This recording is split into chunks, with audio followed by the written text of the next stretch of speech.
English departments study what people read and write and how people read and write, and those things are drastically changing. That to me is sort of the summation of this. If we want to just maintain this foundation that somehow writing, which by the way is a 5,000-year-old technology that has a lot of bugs in it and doesn't work very well, if we're going to maintain that writing is somehow foundational to the human experience, but we're going to make sure we identify what that writing can only be, we're trapping ourselves in a state of nostalgia. And that just doesn't work for me. Want to listen to this episode ad-free? Head on over to our Patreon, patreon.com/Ivory Tower Boiler Room, and get a free trial for the ITBR professor level. And you can actually watch this episode as a video episode as well. While you're at it, did you know that on Spotify, we now have a subscription service for $10 a month? You get access to all of our ad-free episodes plus any bonus episodes. So make sure that you rate, review, and follow the Ivory Tower Boiler Room. Make sure that you follow us on Instagram and TikTok at Ivory Tower Boiler Room. And follow Mary DePippi's show, True Crime in Academia, at True Crime in Academia.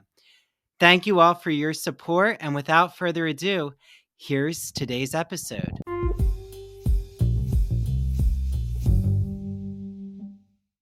This episode is brought to you by Shopify.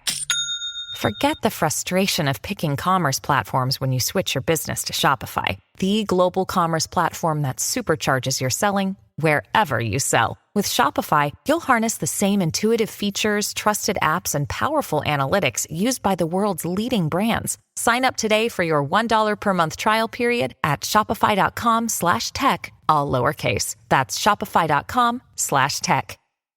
Before my interview with Dr. Sid Dobrin begins, I really wanted to introduce you all to one of our sponsors, Broadview Press, who's been here since the beginning of the Ivory Tower Boiler Room. Broadview Press is an independent academic publisher who specializes in your humanities-related books. You can use the code Ivory Tower for 20% off on broadviewpress.com. So Sid's new book with Broadview Press is called AI in Writing. And as I'm on Broadview Press's website, I see that it's actually so popular that it's out of stock. But don't worry, it's going to be back in stock on June 21st. So make sure you get your orders in right now and get 20% off.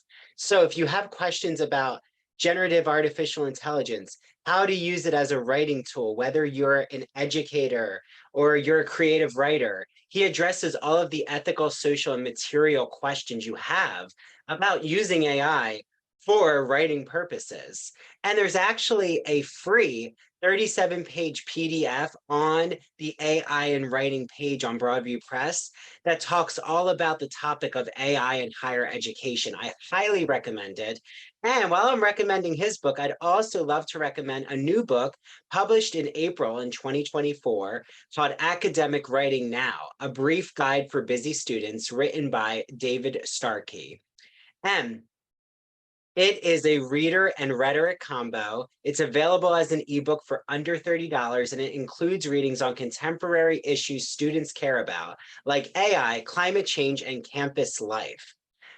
I can't wait for you all to enjoy your Broadview Press books. And if you're a classic novel reader like myself, Dracula, Jane Eyre, you name it, Broadview Press has you covered with classic novels as well. Remember, 20% off. Use the code Ivory Tower, broadviewpress.com.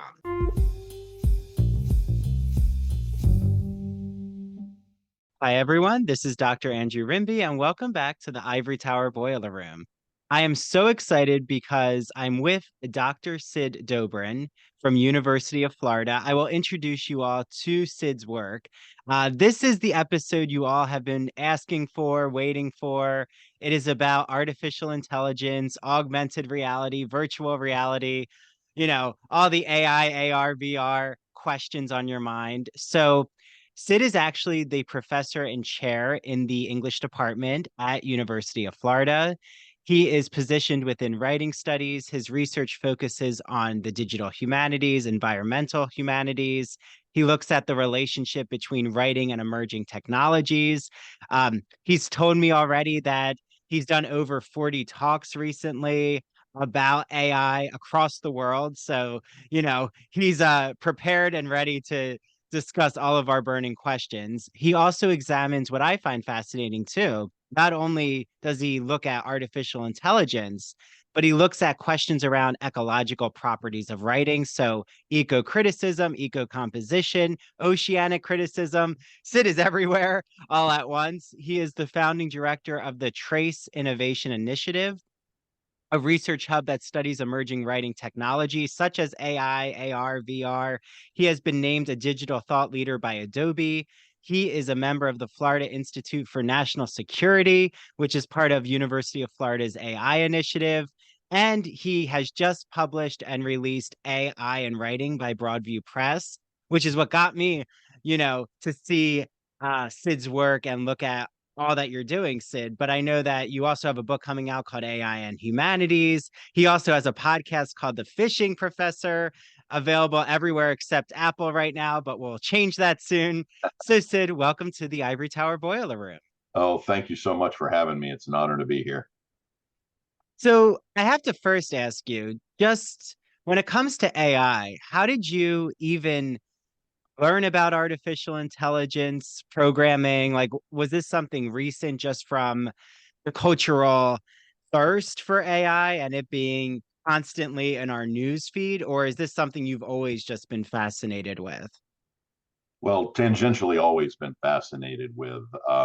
When I was a kid, my folks, who were both academics, were very alert to shifts in technology. And I think it was back in 1978, somewhere between Apple II and Apple III and the Apple IIe, we got our first Apple II. And my folks made my brothers and I, who are also academics, go on weekends to learn how to code and program. And back then, it was also a matter of taking the machine apart and knowing how to install new boards. So the tech has always been there for me. In fact, my first ever teaching gig, I taught two courses.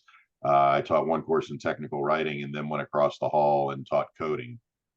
So I've always had the interest in the emerging technologies. And of course, back then, in the mid 80s, late 80s, early 90s, with movies like War Games and Weird Science and all the other kind of cultural representations of AI certainly triggered a lot of my thinking, and I read a lot about things like that. But it wasn't really until after graduate school that I really started thinking more and more about emerging tech as an academic pursuit. I was very particularly interested in concepts of how machines do things for us. So even back then, I had been thinking about it, and more recently, when AI itself sort of emerging from the late 80s, mid 90s AI winter, and research started to pick back up in AI. I made an attempt to take that Peter Norvig, Stuart Russell MOOC on AI, but realized I absolutely do not have the mathematics skills to be able to think through the coding and programming of AI. So my thinking sort of shifted to the bigger questions surrounding AI. And long before the November OpenAI drop of ChatGPT and Dolly, was spending a lot of time thinking about what are the big enduring questions that are going to surround this, but more so also how we were seeing a shift in the research areas of AI to focus more on platform adoptions, how we're going to be using this, particularly in no code environments where we're trying to figure ways to deploy AI rather than necessarily trying to rethink how are we going to build new kinds of approaches to neural networks and machine learning and those sorts of things. It became a moment where we shifted to the platform approach to deployment rather than how do we improve on what the AI concept is.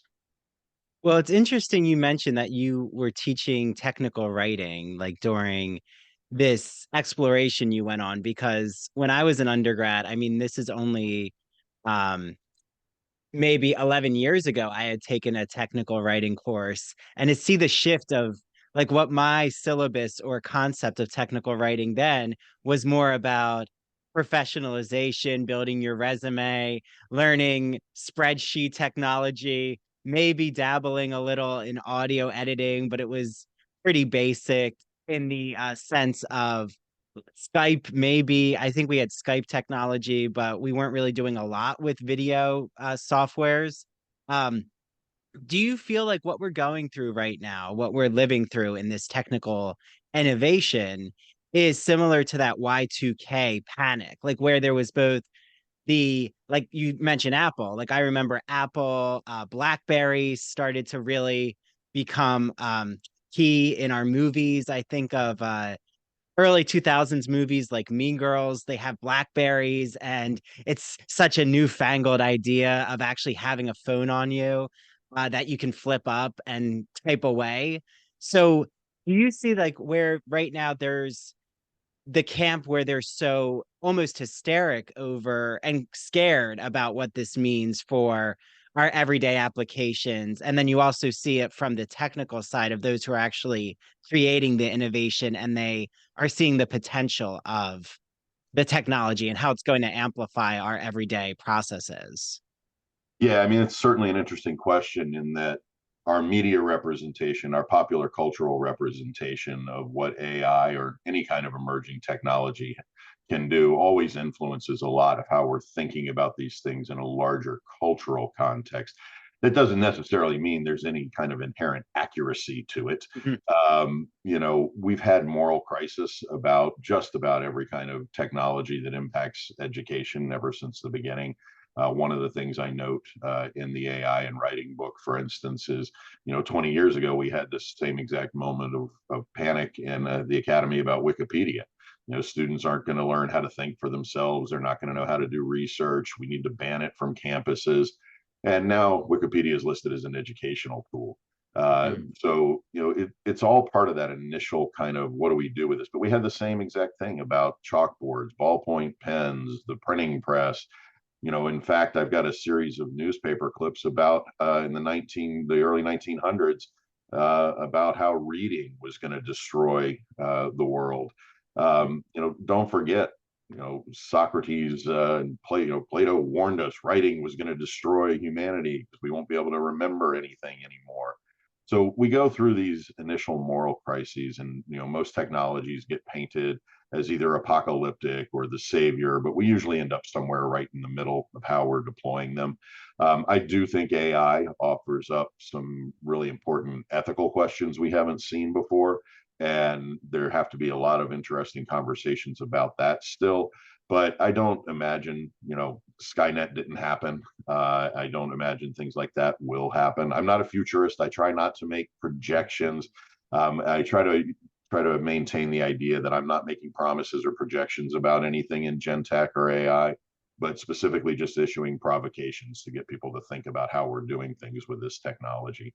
So yeah, we've seen it before. We'll continue to see it in terms of how the media projects those things. But keep in mind also that most of those negative stories are coming from artists and storytellers and filmmakers, not inherently the folks who are designing and building AI and are aware of what its capabilities are, and from a hardware standpoint, and also a program algorithmic kind of standpoint. Very, very different approaches to how we see those things. It reminds me of Ray Bradbury's Fahrenheit 451, where I was always fascinated with that. I'm sure you remember. And then when the movie was made, they like went into that Back to the Future Part 2 has that same aspect of like vegging out and like the robots are doing everything and your mind. I forget what they call it in Fahrenheit 451, but like the wife is always just uh like turning the landscape in the room to all these different channels, kind of like what we now have now with streaming services, which is funny.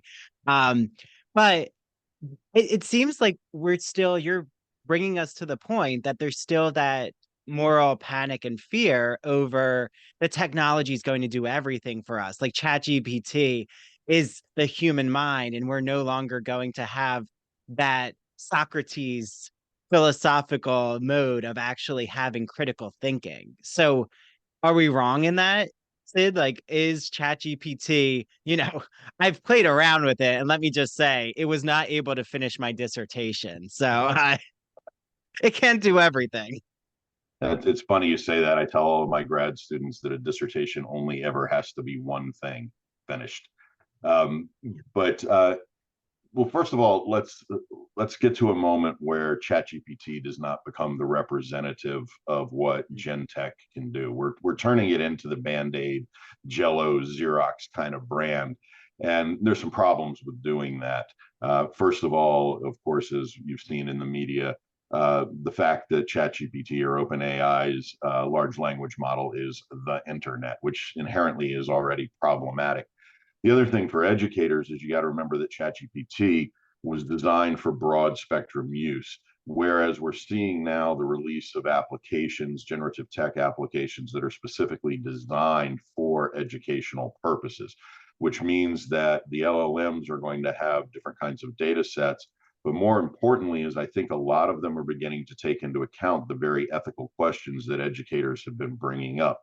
For instance, I did a workshop recently online for Grammarly, which has incorporated a lot of Gen Tech capabilities.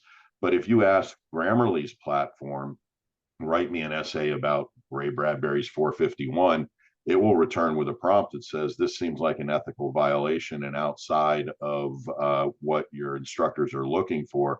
Rather than that, let's talk about what the writing process might be to write this. So we're seeing more and more applications that are being designed specifically to assist students in the learning process rather than in completing the task. We also have to recognize that, when OpenAI dropped ChatGPT last November, it was a big wake-up call for us.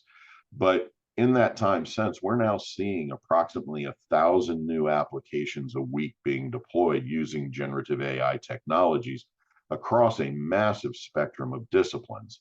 And so as we see more applications being built, a lot of those questions are beginning to be addressed. We have to remember, we're right at the beginning of the open access kind of public use of generative AI tech.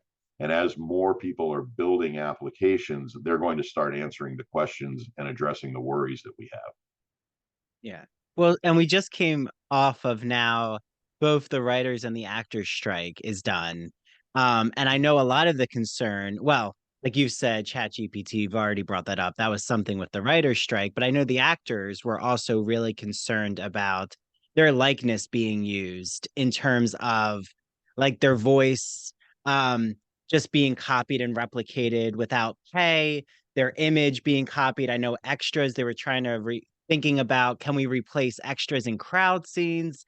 And then the actors made sure that that wasn't going to happen, and they're not allowed to do that right now, these production companies. So what's the blurriness, or what's the difference, Sid, between, say, virtual reality and artificial intelligence? Are these basically intersecting and ethical concerns that are a combination? Like, you can't really separate them. Wow, yeah, that was a long winding road with about a dozen questions built in there to get to that.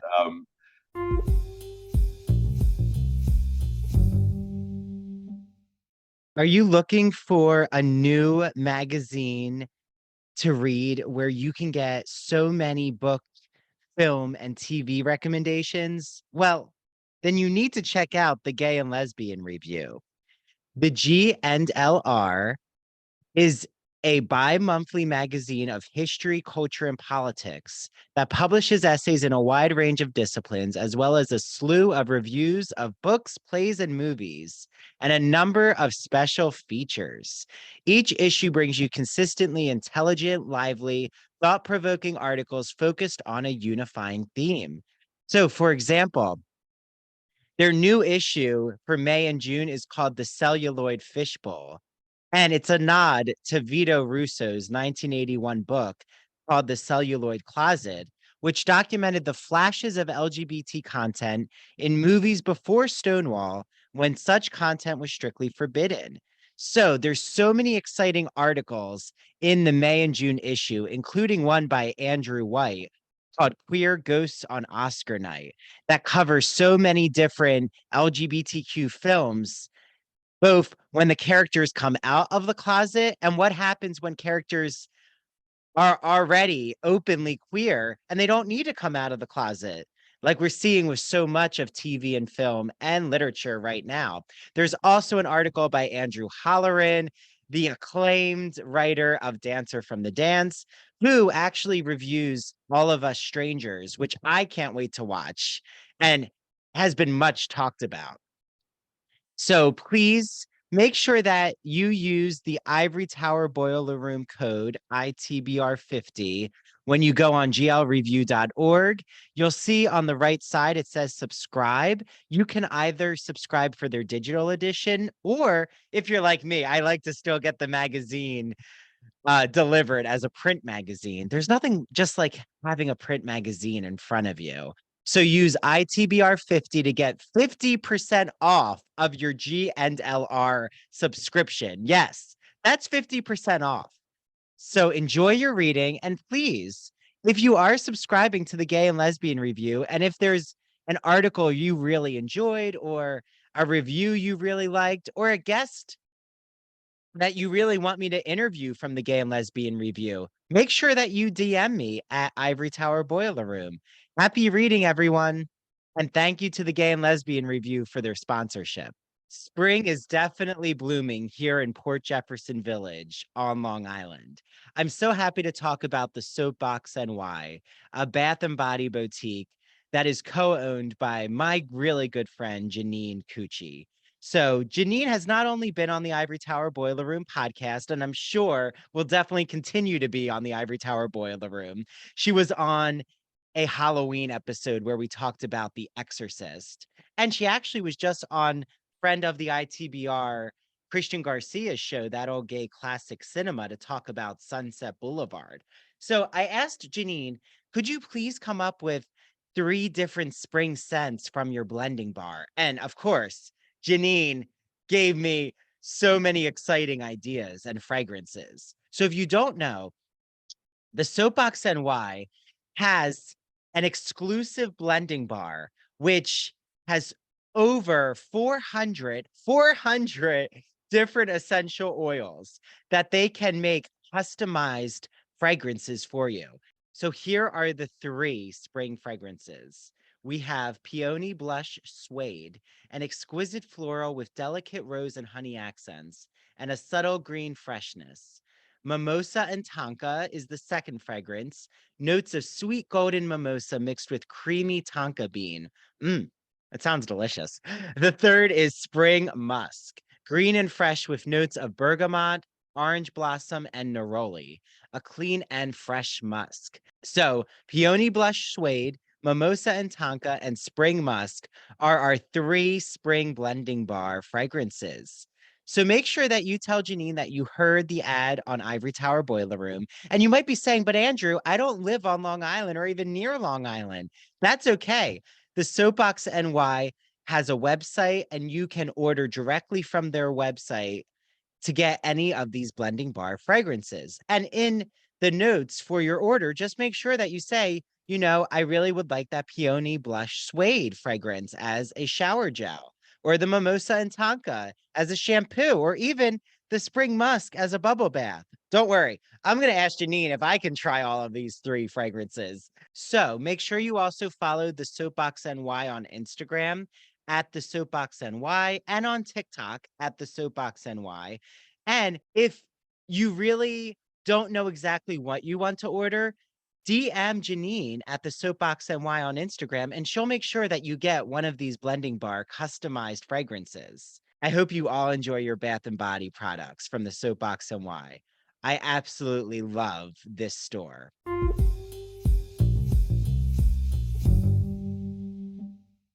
So we have to remember that there's some connections between VR and AI, but they are very different kinds of things.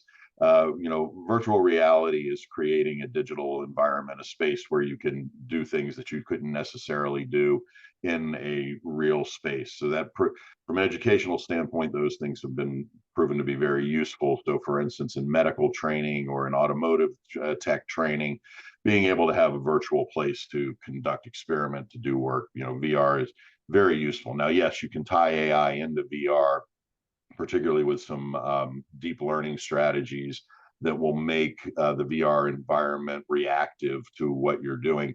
But I think the bigger questions that you're getting at there, regarding the writer's strike and regarding, intellectual property and copyright, all those things that you wrapped up into that great question.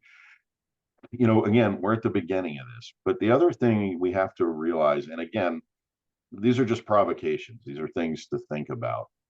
All of those reactions are coming from a question of how does this technology affect me right now? So we've certainly seen technologies over the years that have resulted in resistance at the moment of release. Don't forget in the 1970s, all of the hype over what happens if we automate the automotive industry, and everyone hollering that they're going to lose their jobs on the line because everything's going to be robots taking over. Well, that didn't exactly happen. And long term, now, what are we, 50 plus years since that conversation started?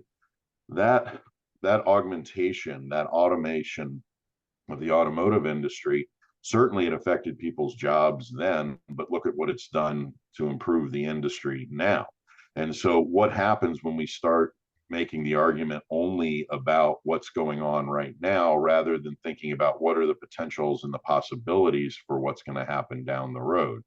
So even though I completely understand the writer's strike and the actors' resistance, we also need to think about long term what's going to happen with that. What's the bigger picture in terms of how these technologies are going to affect what we do? This is why a lot of the work that I do, particularly when I'm working with industry, and I think and talk a lot about how industry to curriculum is affecting what we do in higher education. We know that a lot of our curricula are designed based on industry requirements, because a lot of our students are going through programs to earn credentials to be able to work in a particular field, whether that be automotive or HVAC or in engineering or nursing. It doesn't matter really the field. We design a lot of our curriculum around meeting those credentials. And so one of the things we can think a lot about is the concept of future of work, and how we're going to be thinking about designing curricula that will provide students with the necessary workplace skills and AI literacies that will allow them to transition into workplace, and how workplace is going to end up changing quite a bit as well.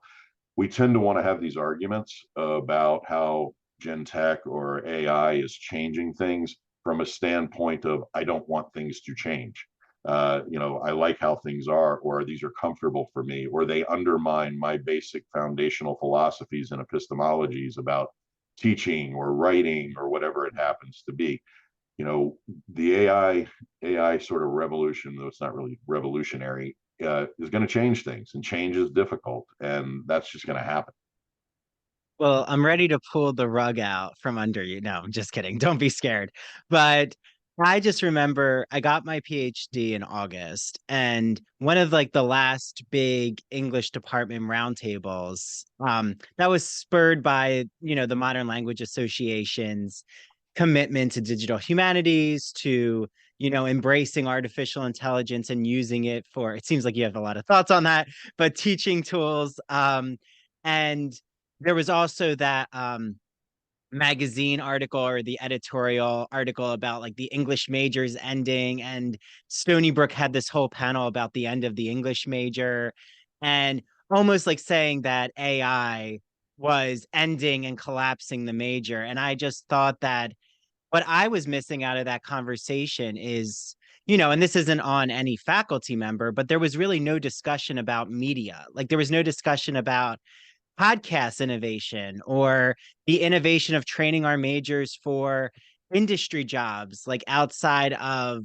that pipeline of teaching. And I felt that Like that's where to me AI, like what's being misunderstood is how we're always using social media. So like maybe more cause for literacy with social media, or how do we approach that as English majors? I mean, where do you stand? That's a lot of points, but what do you think about this, all the cause that the major is ending and it's because of artificial intelligence?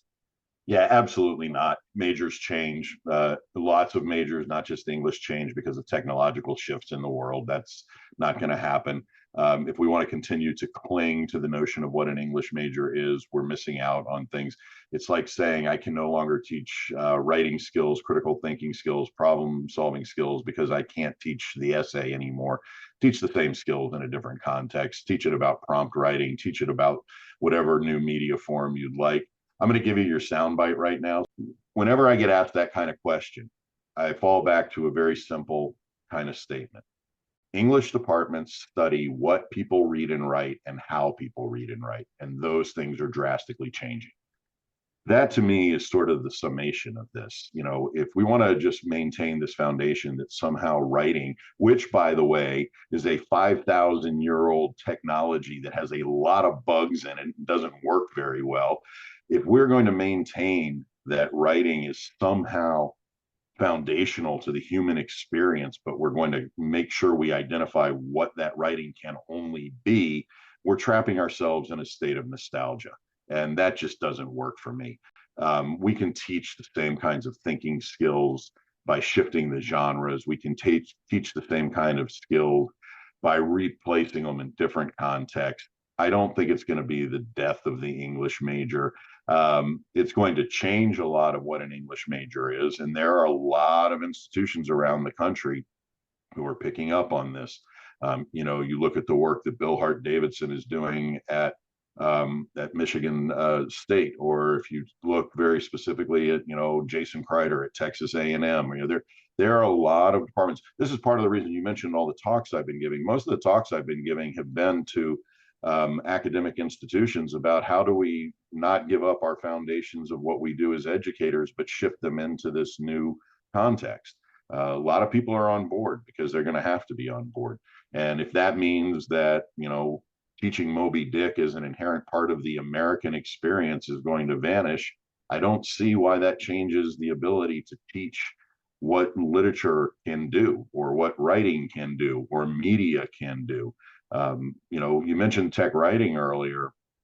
When my colleagues and I, Chris Keller and Christian Weiser, wrote our first tech writing textbook, probably now 12 or 13 years ago, we insisted then that visual rhetoric had to be a key component of the textbook because we were seeing that becoming more prevalent in how we teach writing and multimodal writing. And now you can't talk about tech writing without visual rhetoric, new media being center to what you're doing in tech writing. These things change. People are going to resist. That's okay. It's not going to end the world. Yeah. Well, what I really love with this new technology is I can't remember the platform. I mean, I'm sure you know it, Sid, but I was using this mapping platform for teaching Whitman's poetry.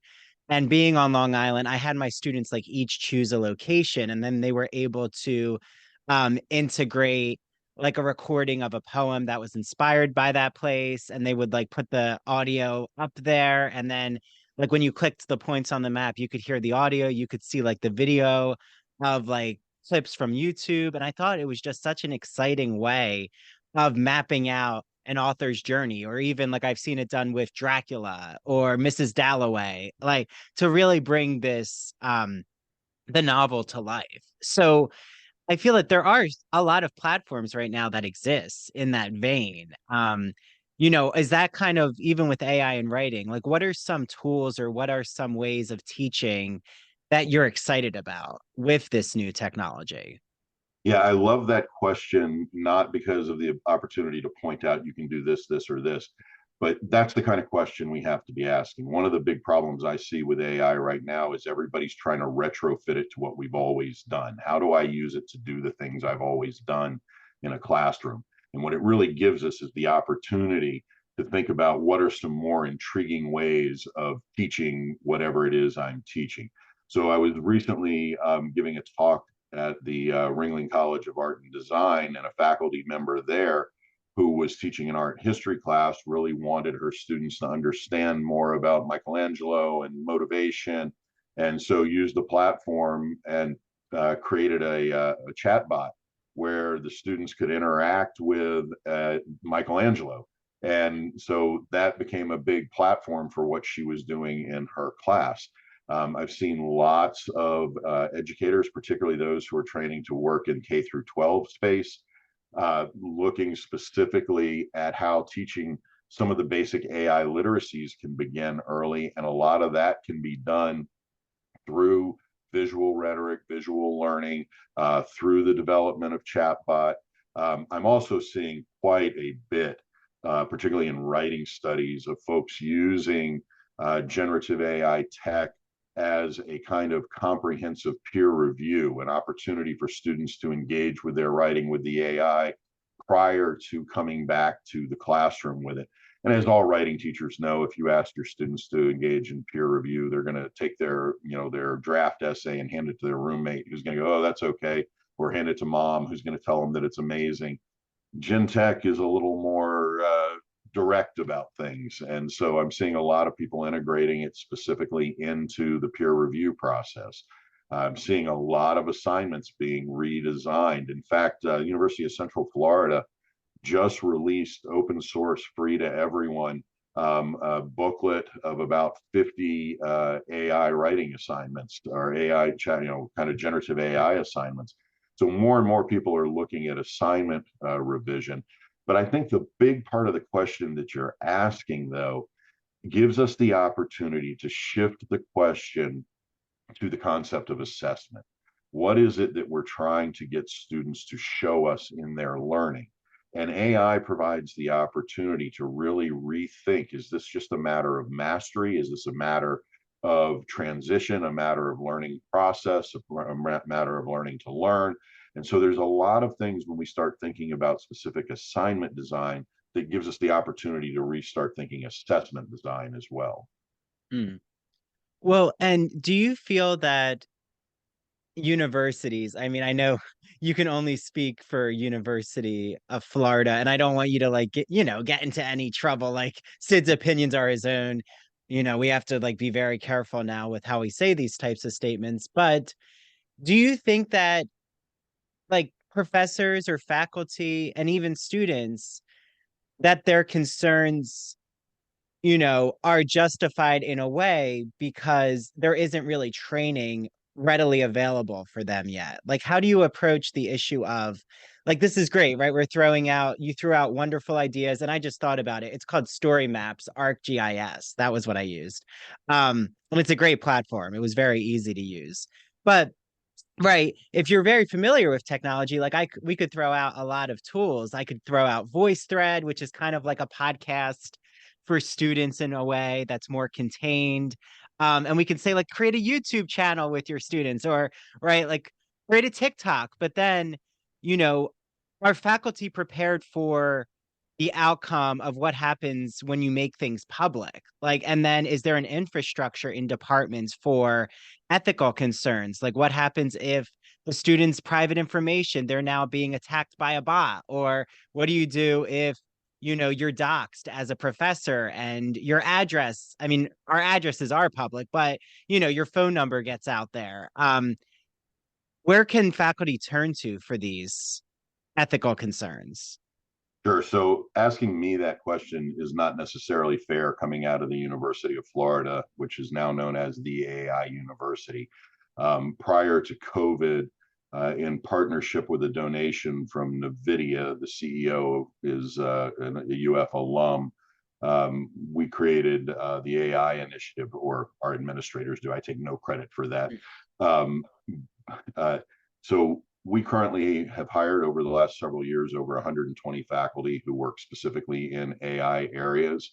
Our AI Squared initiative helps develop not just our own professionalization programs here on campus, but we also have an office that will do consulting with other institutions. They will both visit the other institutions and do 2-day, 3-day workshops in faculty preparation and policy design. We also have faculty members now from other institutions visiting UF on a regular basis. So those questions at UF we've been talking about these things for a while. We just last month had our annual UF AI days that now include Gen AI competition, hackathons, faculty presentations.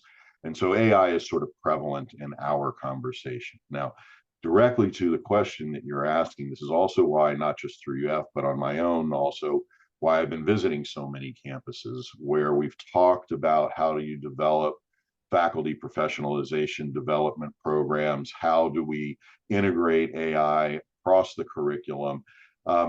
And I want to point out that the first thing we have to recognize is that none of us are advocating that everything has to become AI all at once. My big push really is a demystification of what AI is, and then a concept of deployment. I think once, when I visit a campus, we see that sort of traditional bell curve where on one end you've got the evangelists who want AI for everything, and at the other end you've got those who are very, I won't say resistant, but very worried. But then there's that bell curve in the middle is where most people are wanting to know, how can I use this? What can I do with it? I think it's my job to shift that away from the resistance a little bit. But I think that's the real key, is to initiate those conversations on campuses. A lot of campuses over the last year have developed task forces that are addressing the kinds of ethical concerns that you're talking about, everything from academic integrity to the issues of privacy. When an instructor asks the class to use ChatGPT, you have to recognize first the privacy issues that are going on there and making sure that those are transparent and flagrant to the students and to the instructors. All those kinds of things are being taken up now in conversation around the country. As a writing instructor, my objective is not for every writing class to become AI. My objective is for students to begin to learn how AI can enhance their processes, not replace. I always talk about augmentation, not automation. And so that's where we are. These conversations are happening all over the world on campuses and trying to figure out those kinds of things. And that's your best resource, is what's on campus, being able to reach out. There's tons of information out there. My free resource that I made available through Broadview called Talking About AI is a starting point that's being used all over the world for administrators to start thinking about how to form these task force, what they need to be addressing. And you got to realize also that part of the snag here is that this is a fast-paced moving territory. And so what you and I decide today about the ethics or about academic or personal or civic or professional integrity, tomorrow the ground shifts. And so there's got to be a lot of flexibility. I talk a lot about teaching students learning to learn strategies. So rather than teaching, very concrete kind of this is the way things happen, to teach how do I figure out what's going to happen. So I will go on about this all day, but so I'll pause and let you get back to that. So. Well, I also just wonder if, like, another concern that I've just seen is, like, now being an entrepreneur, like having my PhD, but like really having entered this media space, I now am consulting academics. And I feel like something that I hope universities, again, I'm not, a soothsayer and trying to pretend I'm a fortune teller here, but it does seem like what's happening at University of Florida is a great emblem and role model for engaging the public and engaging the public humanities in a way where, if an instructor wants to start to implement creating a podcast, the onus shouldn't be on an instructor who's never even listened to a podcast. It should be to know someone who is a podcast host and is someone who can actually help teach the class. Like, do you feel that this is a great opportunity for guest teachers, or, bringing in someone like yourself, Sid? I mean, you can only go around so much in the world or the country, but having ambassadors, in a way, going to different campuses and giving workshops to classes.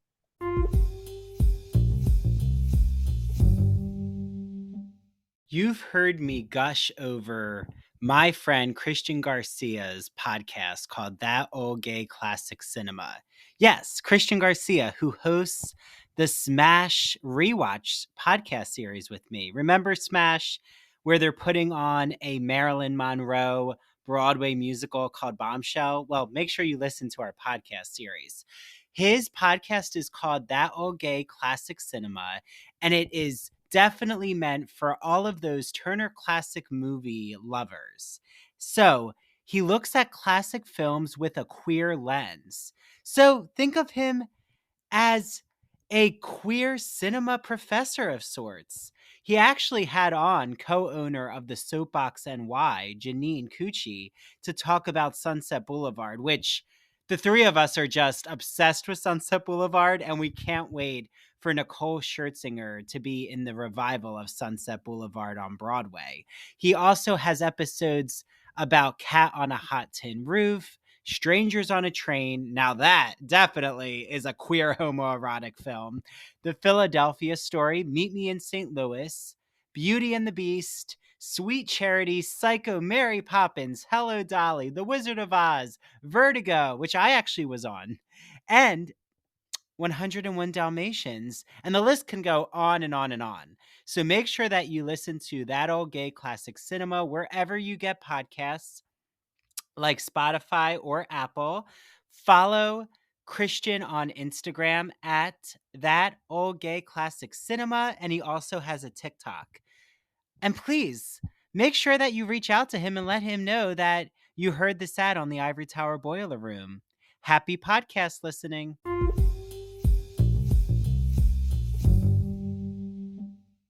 Yeah, I mean, we do that at UF. Nico Rose over in our, who's a vice provost here, arranges a lot of those kinds of things, not classroom to classroom, but institution to institution. And yeah, I mean, I think we're at a point where sharing expertise is crucial. We talk about what it takes for AI to happen, and really what AI requires basically are three things. One is high computing, high processing opportunities, having the machines that will do things, having a lot of data, and then having an expert that knows how to make those things work. And so, yeah, sharing expertise is crucial. And there are a lot of people around the country who are doing these things. I'm thinking writing studies again, look at Annette V's new book publication on AI and writing, which is absolutely fantastic. Again, what Bill Hart Davidson is doing. And I'm also starting to see a lot of those kinds, and I know it becomes problematic proprietarily and licensing, but like I said, there are a lot of new platforms that are coming out that are designed specifically to help students, to help instructors apply AI in various academic contexts. I probably get asked once a week from some new company to beta test something for them, just so that they can think about the academic applications. Yeah. Well, hopefully they're paying you for that, Sid. But that's another question. That's for another topic about academic pay, which I've now seen on the other side when you're not a professor and things that I unfortunately have to turn down. But, you know, uh, not going into that gripe. So I'm just curious, though, what happens when, say, like what's exciting is in AI and writing, you're offering so many ways of embracing the technology. What's your advice for, say, a faculty member who steps in it unintentionally because, say, they were so excited to start a TikTok and then a fallout happens because a student, I don't know, posts something very controversial and the faculty member didn't really know that it could go into that sort of direction with the algorithm. And now the faculty member's name is being spread around the public sphere in newspapers. And the administrators feel that they have to call out the faculty member for doing this assignment. Yeah, I have no idea how to answer that because every single campus is going to have a different set of approaches and policies. I do think that in asking that question, because you situate it with sort of a teacher who is trying this out but falls into this accidental situation, the two real key points I want to make about that. first of all, is there are a lot of people who don't want to use these technologies and don't want their students to use these technologies. And the rest of us need to be very respectful of that. I talk a lot about not making faculty feel obsolete because they're not interested in this or because their pedagogical philosophies, educational values do not attend to this. You have to remember, these are the same faculty who have done wonderful things for students throughout the years, who have built programs, and we need to respect that and provide them the opportunity to teach to their best practices. So those transitions are going to be slow. They will be cultural. They will be, they will take time. As for the faculty member who experiments, like you suggested, and something goes awry, my hope is that academic administrators protect those faculty for making the attempt at bringing their pedagogy into these AI spaces. But more so, I would hope that that faculty member isn't making these sort of experimental moments without first trying to talk through themselves or with others in their program, in their institution, about what the potential pitfalls are, and actually look to the expertise that you already have at your institution before initiating a lot of those things. I mean, it's very simple to, in a writing classroom, to decide I'm going to have my students do peer review using a generative tech platform. But it's another thing to then say, but you've got to make this public, like a TikTok video that you mentioned, and really understand the potential consequences of releasing information socially. I think there's some value to doing that, but I think it has to be done very carefully. Mhm.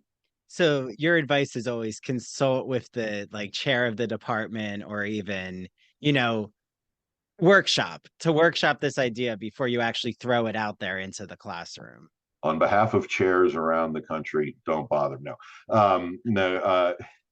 Yeah, I mean, it's always a good idea to bounce your assignments and your pedagogies off of the people you trust, and and also the people in your institution who have expertise in those areas. Uh, but it's like anything else. If how many times have we had over the last 50 years had teachers who wanted their students to write about controversial topics in their freshman English class, and how many courses have since banned the writing about any kind of controversial topic. We go through these things. So yeah, talk to people. There's a lot of expertise out there. Yeah. Now the question you, I'm sure, are so excited to answer, the hellscape we call social media. No, I love social media. Again, I think that there's wonderful ways to network and connect, but I'm always urging for social media literacy courses, and I still don't see it on Go campuses. to our communications college. There you go. Okay, so they do exist. I mean, I think it should be implemented as like, how freshmen will have that freshman course. I think like a social media literacy course should be a core course. So let's back off that just a step, because I think it's more than social media.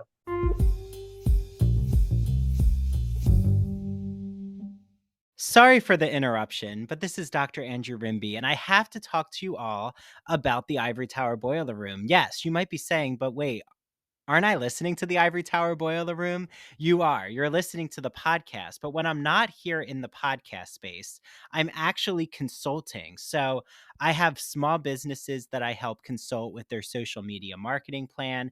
I help fellow podcasters or those who are looking to go into podcasting. And I've also just met with a client, and I can't wait for her podcast to come out. So I've also helped those in the college admission process with their essay editing. I helped someone on her thesis and actually edited and helped consult her all the way through her thesis. I'll help you with your dissertation since I just got done my dissertation last summer. So you can reach out to me at ivorytowerboilerroom@gmail.com. Yes, I monitor my email every day. My first hour consultation is done virtually usually, and it's $30 for the first hour, and then we'll figure out what plan will work for you. So again, you can reach out to me via email, or you can also Look me up on Google, Ivory Tower Boiler Room. You'll see my cell phone number there. Please do feel free to call me or DM me on Ivory Tower Boiler Room's Instagram.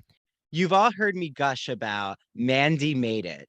Mandy Made It is a craft business, and it's actually owned by my friend Mandy Bengal, who I have known, married to Pippi has known. We all actually became best friends in Main Stage Center for the Arts summer theater camp. So I'm so proud of Mandy. First, she has an arts festival coming up on April 28th. It's called the Gloucester Township Arts Market and Green Fair. There are going to be art vendors, craft vendors, including Mandy, food trucks. It sounds so much fun. I actually am thinking maybe I'm going to attend. So it's in South Jersey, and it's April 28th, a Sunday from 10 to 3 p.m. So go over to at Mandy Made It to find out more information about how you can attend the festival. And please, if you see Mandy, say, oh, I listened to the Ivory Tower Boiler Room, and that's how I know about your crochet company.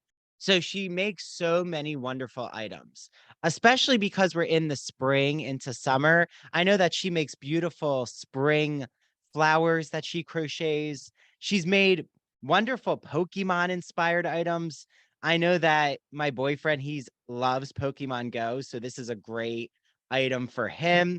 I actually got my boyfriend a Mandy Made It Scream Ghostface bouquet for Valentine's Day. He loved it. She makes wonderful Disney inspired items. She made me a Hocus Pocus bed and breakfast item, Snow White and the Evil Queen's poisoned apple item. I know she's made Married to Pippi so many true crime items. We're in talks right now to have her make some Ivory Tower Boiler Room crochet items. Make sure that you reach out to Mandy Made It. Let her know that you heard this ad on the Ivory Tower Boiler Room. She loves knowing that you're listening to her ad on the podcast. And also, she'll give you an exclusive item at Mandy Made It on Instagram and Facebook.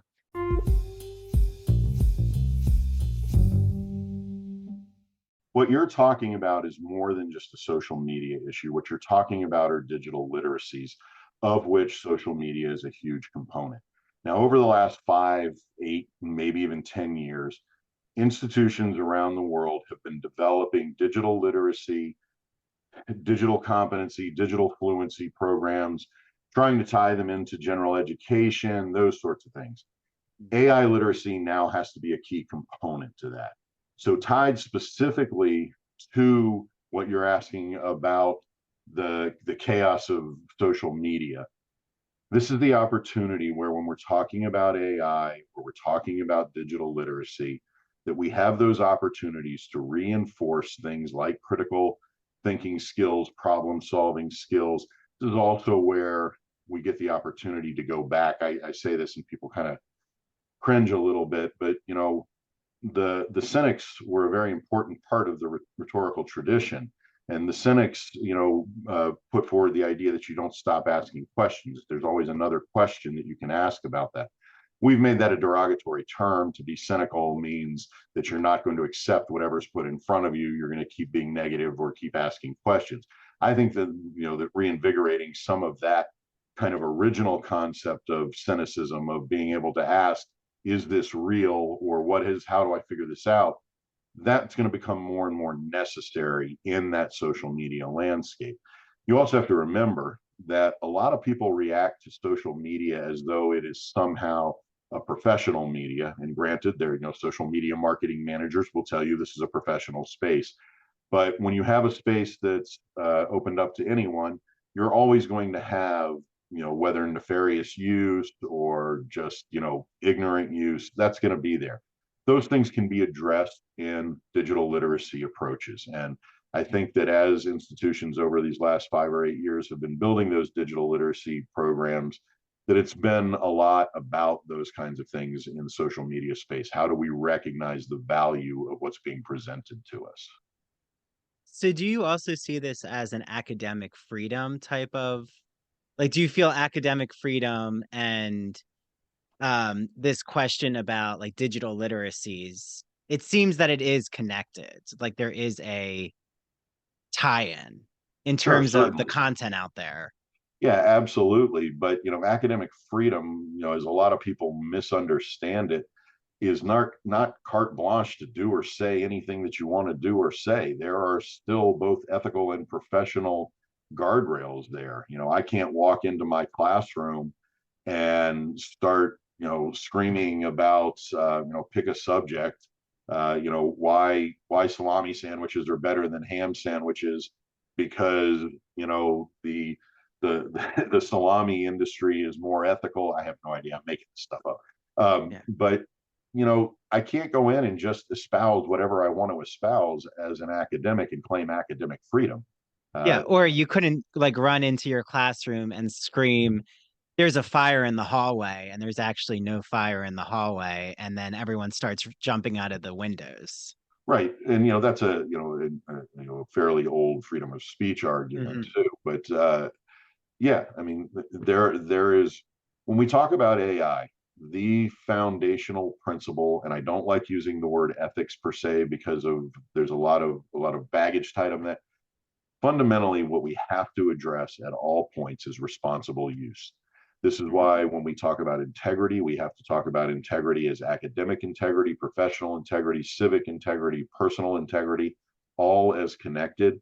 This is specifically why when we talk about AI responsible use, that we can tie it into the questions you're asking about social media and how it's being deployed responsibly.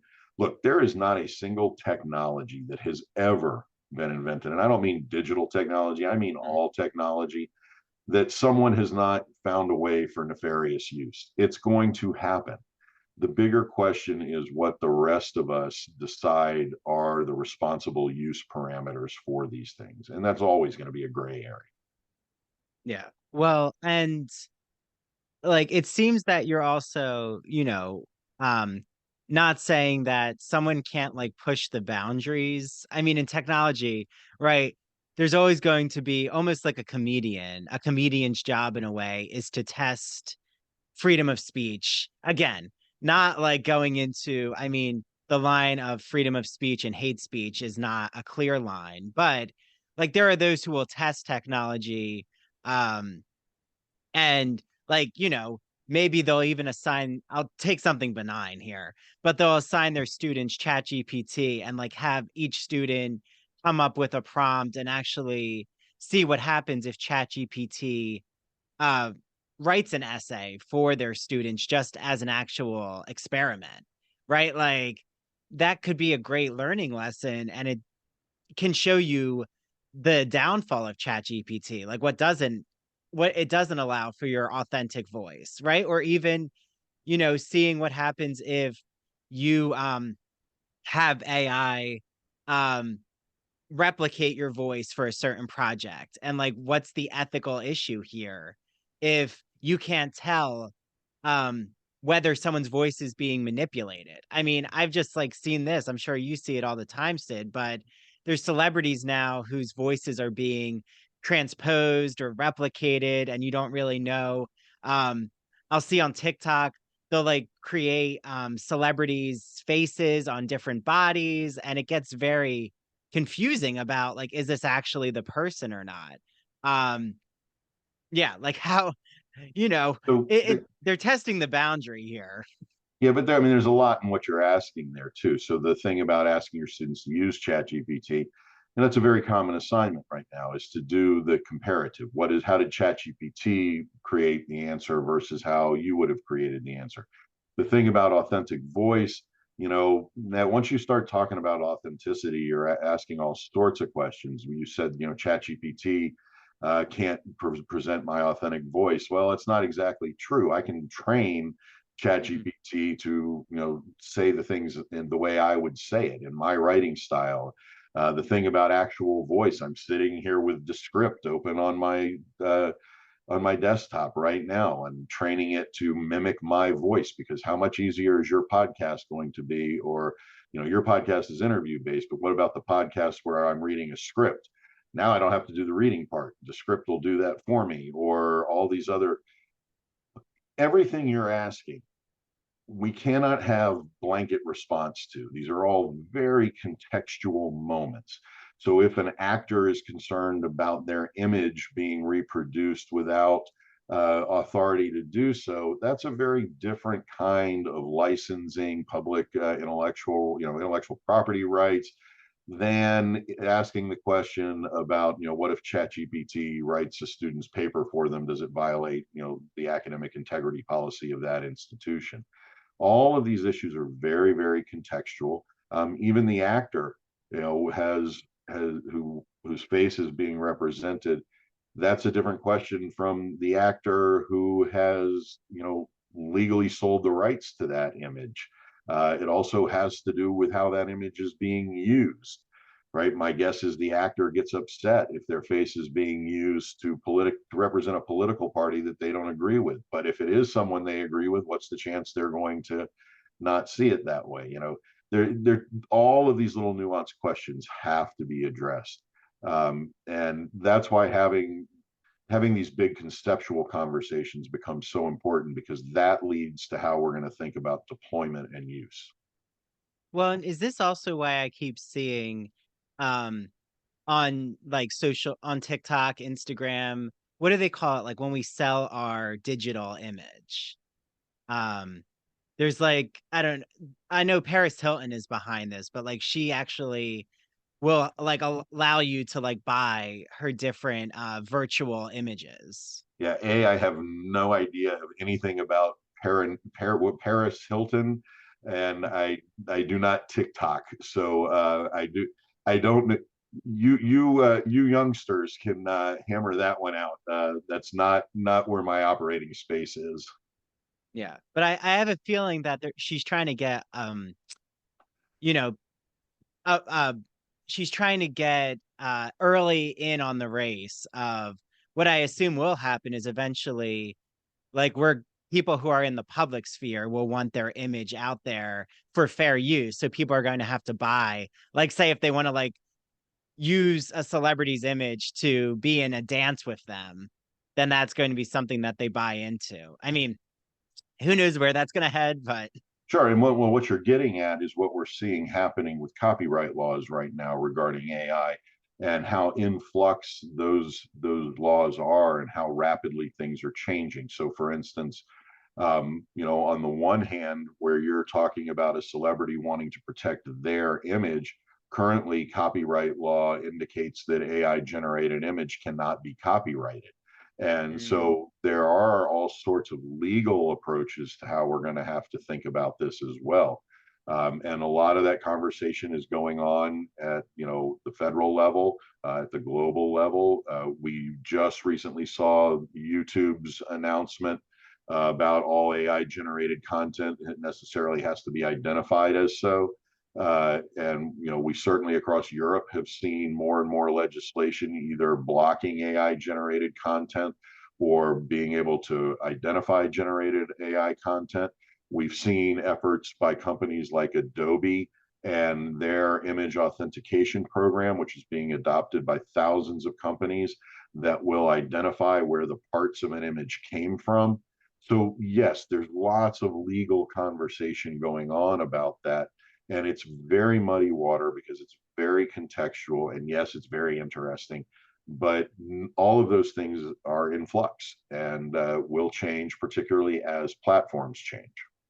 yeah. So you're saying like within even a year, this conversation we're talking about right now will have progressed in the Right, nuance will have changed. for lots of reasons and at various levels, not just the protection of image or my image or my IP, but Mhm. even just in how AI generated content can be used, where we can do these things. That will change. It will keep, and we're also going to see that from inside the AI industries as well. Right now, with OpenAI identifying the internet as its LLM, right now about 12% of the top 1,000 accessed web pages have blockers up that don't let the AI bot take data from their web pages. So already that LLM is being restricted in terms of its claim of having access to everything.